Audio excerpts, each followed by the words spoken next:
Assalamualaikum warahmatullahi wabarakatuh. Perkenalkan, nama saya Firda Fitriana Jaro dari kelas Akuntansi Syariah 2. Di sini saya akan memberi tanggapan tentang video dari Bapak Abdul Wadud Nafis selaku dosen sejarah peradaban Islam yang membahas tentang perkembangan peradaban Islam pada masa pemerintahan Khulafaur Rasyidin. Pengertian Khulafaur Rasyidin berasal dari dua kata, yaitu dari kata khulafa dan rasyidin. Khulafa bentuk dari jamak khalifah yang berarti pengganti, dan rasyidin berarti adalah petunjuk. Jadi arti bebas dari Khulafaur Rasyidin adalah orang yang ditunjuk sebagai pengganti pemimpin. Orang-orang tersebut yaitu ada 4. Yang pertama Abu Bakar, kedua Umar bin Khattab, yang ketiga yaitu Utsman bin Affan, yang keempat adalah Ali bin Abi Thalib. Dan yang pertama adalah Khalifah Abu Bakar. Abu Bakar lahir pada tahun 572 Masehi dan wafat pada tanggal 23 Agustus tahun 634 Masehi. Kemajuan pada zaman pemerintahan Abu Bakar, yaitu yang pertama adalah perbaikan sosial atau masyarakat. Setelah meninggalnya Nabi Muhammad SAW, ternyata banyak orang yang murtad. Murtad dalam artian yaitu yang pertama mengakui nabi-nabi palsu, yang kedua adalah tidak mau membayar zakat. Maka Abu Bakar memperbaiki sosial karena akibat dari murtadnya orang-orang sepeninggal Nabi Muhammad. Jika yang mau kembali ke jalan yang lurus, maka dikirimlah tokoh-tokoh untuk mengajak kembali ke Islam. Jika tidak mau, maka terpaksalah untuk diperangi.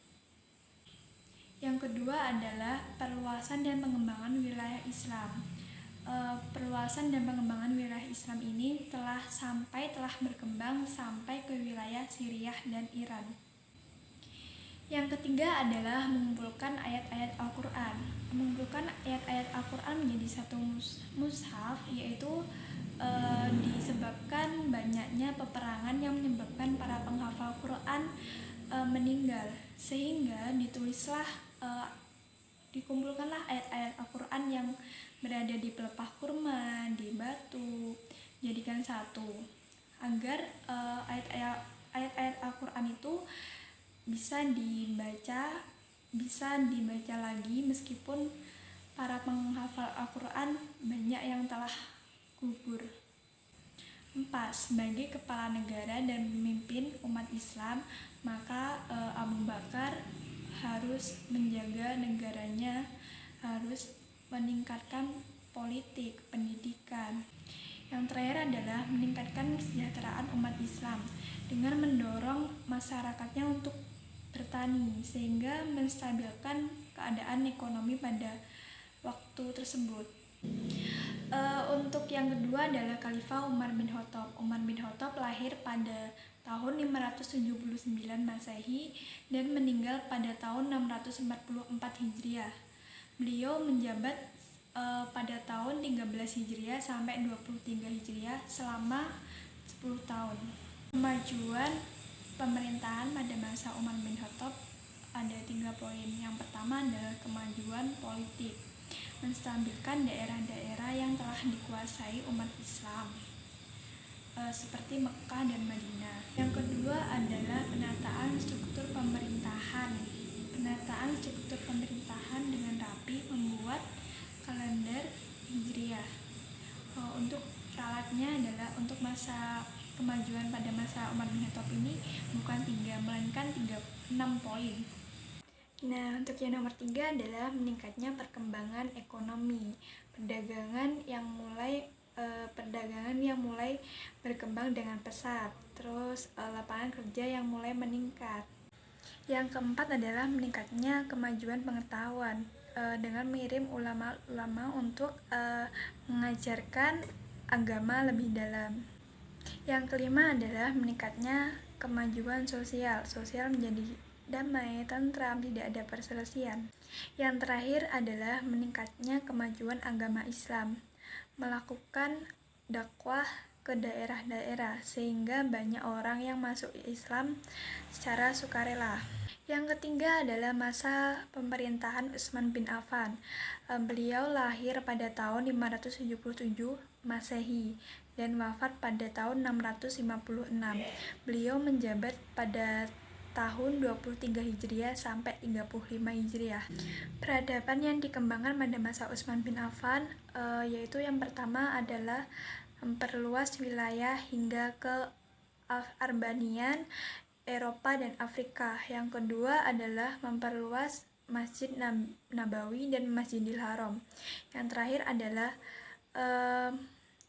membukukan dan meresmikan Mushaf Utsmani. Karena pada saat itu wilayahnya cukup luas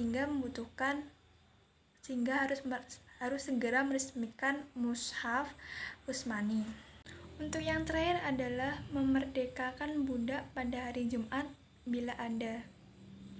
Nah, untuk masa Khalifah Ali bin Abi Thalib, beliau lahir pada tahun 599 Masehi dan wafat pada tahun 661 Masehi.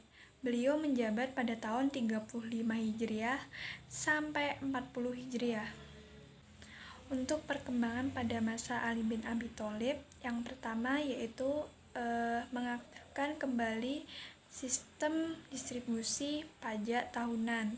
Yang kedua adalah selektif untuk memilih gubernur dan pengawalnya, diperketat untuk memilihnya. Karena apa? Gubernur atau pengawalnya merupakan orang yang untuk melayani masyarakat.